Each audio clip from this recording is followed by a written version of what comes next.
signed? Should have happened so much earlier. Oh, wait, hold on. Why did you want him to get you out your misery? So why did you want Saquon to do that earlier? You see what I said, Jenny? You see what he tried to do?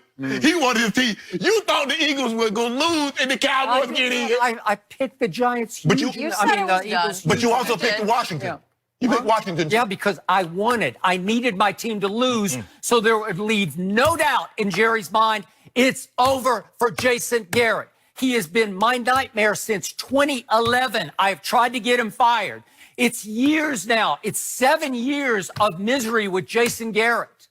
I'm sick and tired of this. For me, remember, I became a Cowboy fan in 1961 when my uncle in Dallas, Texas took me to my first game. So you've been delusional a long time. No, I've had a whole lot of success. I've had a whole bunch of Super Bowl that wasn't delusional. It was very real, thanks to Roger Staubach and thanks to the 90s. Y'all caught 2 L's in the 70s, too. Yeah, well, we were did really nothing in the good. 80s. We were really Came good. on strong in the 90s and then bloop, bloop. Yeah, how many Super Bowl trophies does Denver have? Whoa. We beat Denver. We're not talking about tell Denver. Me you're a Bronco. We're not talking about Denver. Yes, we are. We're not talking about Denver. We're talking about the Cowboys. Well, you're just taking shots at the Cowboys. And not the Cowboys. They're delusional fan base. I attended a Super Bowl. I covered a Super Bowl in which, I don't know how they did it, but my Cowboys laid it all over your orange crust. Well, the Broncos had 8 turnovers. You want to tell that story? Well, that's fine. Okay. That's what the deal is.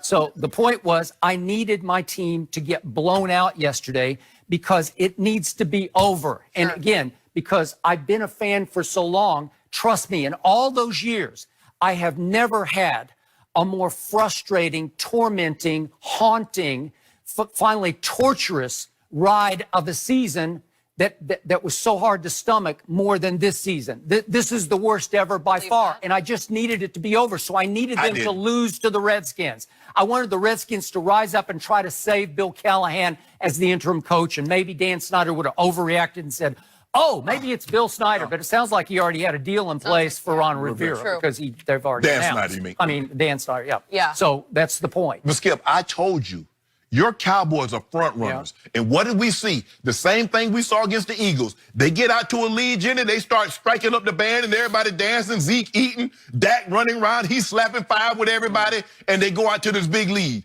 But when the game is close, if you could keep that game close in the third quarter, they'll fold.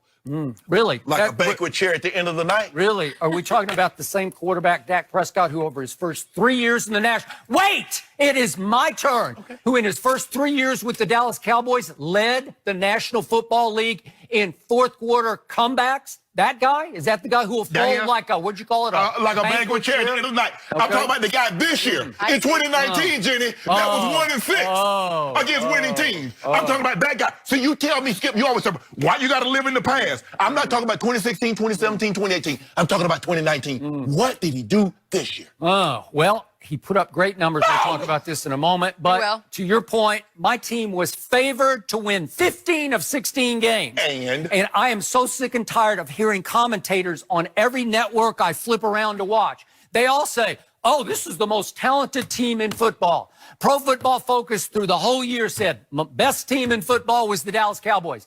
8-8. And by the way, you didn't know this little known fact. That's Jason Garrett's middle name is 8-8. 8-8? Jason 8-8 Garrett. That's what he was born and they named him 8-8. He'll be Not a good one. 8-8, 8-8, 8-8, 8-8. He's gonna be back in 2020. Yeah, and he has the most 8-8s of any coach in history except for Jeff Fisher, who coached for 20 years, and Jason Garrett's only coached for 9 years. So he got a chance. So you say there's a chance he can catch fish? Well, he's got to have a job to catch fish. He's going to have a job. He got one of the Cowboys. Oh, so he's going to stay there? We'll talk about that in just a moment. No plans yet. So in the end, it was just the Eagles' year. And it even was the Eagles' year late last night in the Seattle game. We're going to talk about this later. We will. But a blown non-call on a pass interference actually gave the Eagles new life because they were about to have to deal with the 49ers. Now they get to deal with Seattle, which is not as good as the 49ers, but Seattle had that game won at home until the NFL, once again, the referees... Don't do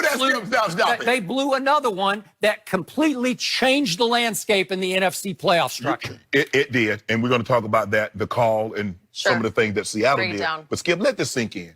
Carson Wentz is the first quarterback in NFL history to throw for 4,000 yards and not one receiver has 500 or more yards receiving. Well, Let that sink in. He's got a lot of receivers. Skip He's had Bayless. a lot all year. Skip Bayless, you ought to be ashamed of yourself. Yeah. Now, he doesn't have an Amari Cooper.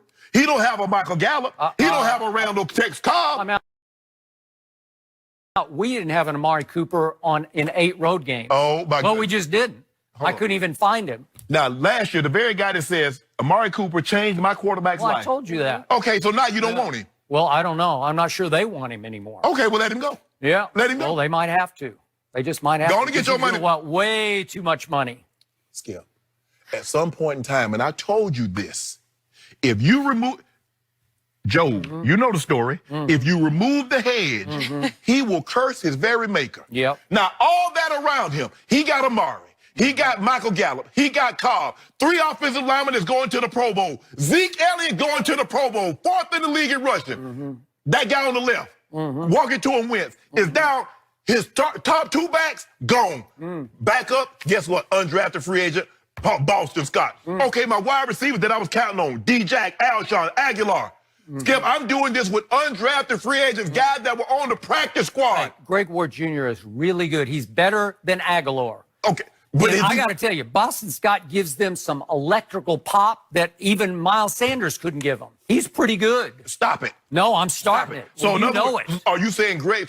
So you telling me right now you want to sit on national television and tell me that Greg Ward is better than the 3 receivers that the Dallas Cowboys trots out there on a normal day on Sunday? I think he has good rapport with Carson. No, I ain't no good rapport. I say he better. Yeah, he's probably a little better than Randall Cobb. You ought to be ashamed of yourself, Skip. Yeah, You really should be. Michael Gallup, I saw the one big play made yesterday that kind of broke the game open. Skip, the man got and I didn't get to see that play in Philadelphia. How about the last play to Michael Gallup in Philadelphia? So what about Why didn't he make that play then? So what about the 1,100 yards that he has? I told you. It's, I mean, no Eagles receiver has 500. You guys had got 2. Zach Ertz all year. Stop it. He got Until hurt. yesterday. He got Until hurt. yesterday. Okay. How long? So what are you talking about? Is there any better? I know Kittle might be a little bit better, but I don't know. As a pass receiver, I don't know. This guy is really good. Skip, I'm not saying that he's not good. Did Dallas have a Dallas? No. Skip. Really? Well, what do you mean, really? What about the offensive Dallas line? Goddard better than Jason Witten? Come on, stop it. Listen, that's you and Jerry's fault that y'all trot Jason Witten out there and you take plays from Blake Jarwin. But you and I both know, Skip, that the Dallas receiving corps is better than the Eagles. And on Sunday, they trotted out their practice You squad mean for the guys. whole year? Yes. Stop it. Really? Skip, I'm sorry, I don't see it at all. They're loaded. When they had Alshon and Aguilar. Skip, Alshon's been gone for half the season. Okay. Well, you said for the whole year. Skip, stop this now. This is maddening. Well, that you would actually say that the Cowboys receivers all that are mattered worse were than the Eagles. The last 4 games, Carson Wentz got to play New York twice and Washington once and Dallas once. Hold on. All you have to do. And listen, their front 7 is so much better than Dallas's. It's a joke. They just took the game over yesterday, as they should Jim have. Ford put them in the wide 9. Go. Oh, DeMarcus Lawrence. You saw what Jim Schwartz did? He put him in the wide 9 and said, go get the quarterback. Brandon Graham, Curry, Jernigan, Clocks, go get the quarterback. And the boys started eating. They started eating. I got it. So you don't think Carson Wentz benefited from that? Skip, hold on. I tell you what else we benefited from. Beating Chicago. Guess what else we benefited from? Yes, what we did. Beating Buffalo and not losing to the Jets. That's what we didn't do. Carson Wentz had a pretty good defense to back up. Oh, now we got a good defense. Oh, my goodness. Oh, my goodness. Well, did you see my defense? Yeah. Yeah. I see your defense gave up 12 points to New Orleans. I see your defense gave up 13 points to the New England Patriots on the road. What's your quarterback get? I saw your defense give up 17 to walk into him in his home. What'd your offense get? I need to know, Skip. Speaking of my quarterback, Jerry Jones had the audacity to say last night that his heart was broken. That Dak Prescott came within only 1 yard. He was 1 yard short of setting the franchise season. They did that on purpose. Passing They record. did that on purpose.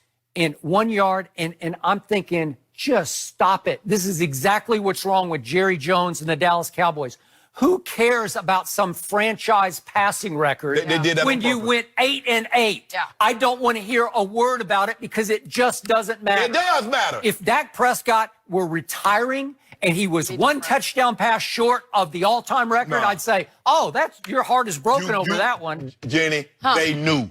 They know when you need a yard. They know when you need a catch. They know everything. They did that intentionally. Well, They could have easily gone out there and thrown somebody a stop route and let him get the 2 yards to break the record. They did that on purpose. Nobody interesting. cares. Dak said he didn't Nobody care. He said, I don't care. Whatever. I'm going to go home. I'm watching the playoffs from my You ain't going home. So, And take congratulations, Eagles. You get to play the Seahawks, who we beat last year in a first-round playoff game at home, so it's pretty easy. let's go. I'm expecting the Eagles to beat them. That's 2020. Yeah. We don't talk about 2019. We on the 2020. We on the Tough 10 2020. years for the Cowboys and those fans. They've missed the playoffs. Take me to 7 another times. bar. You Take me enjoy. to an We will give ABC. Dak a letter grade for his season. this We'll ought to be see whether Brady or Belichick is So more I can get a responsible 2-liter for cup. yesterday's Yep. Patriot loss. Amber That is Gallivan, next. And don't NFC. forget, you can check us out every day on the Fox Sports Channel on SiriusXM. So much more to get to. Stay with Skip and I us. have this finish when we come back. And I won't back down.